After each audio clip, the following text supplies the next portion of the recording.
Il existait autrefois, au cœur du grand océan appelé Pacifique, un empire, l'empire de Mu. Grâce à l'énergie du soleil qu'ils avaient réussi à maîtriser complètement, les habitants de la terre de Mu menaient une vie tranquille et prospère. À la même époque, une autre civilisation, celle de l'Atlantide, régnait au centre de l'autre océan, l'Atlantique. Les Atlantes, eux aussi, savaient contrôler la puissance du soleil, et ils avaient construit un puissant empire. Mais, un jour, la guerre éclata entre la terre de Mu et l'Atlantide pour une raison si insignifiante que l'histoire elle-même l'a oubliée. La guerre dura longtemps, de nombreuses années, car les forces des deux puissances étaient égales, jusqu'au jour où les hommes firent usage de l'arme solaire.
C'est ainsi que ces deux grandes civilisations disparurent, englouties au fond des deux océans. Mais le grand empereur de la terre de Mu avait prévu la destruction de son continent.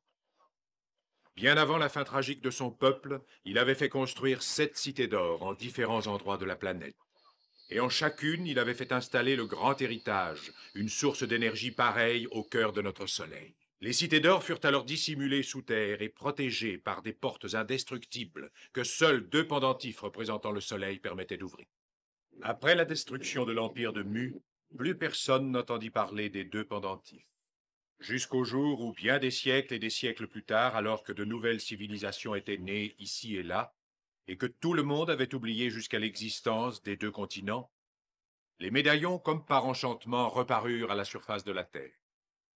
L'un des 2 médaillons se transmettait de génération en génération dans la famille d'un prêtre Inca. C'est celui que Zia porte encore aujourd'hui.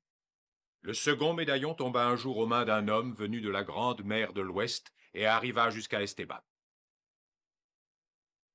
Et les 2 clés des cités d'or furent réunies alors que cela semblait irréalisable.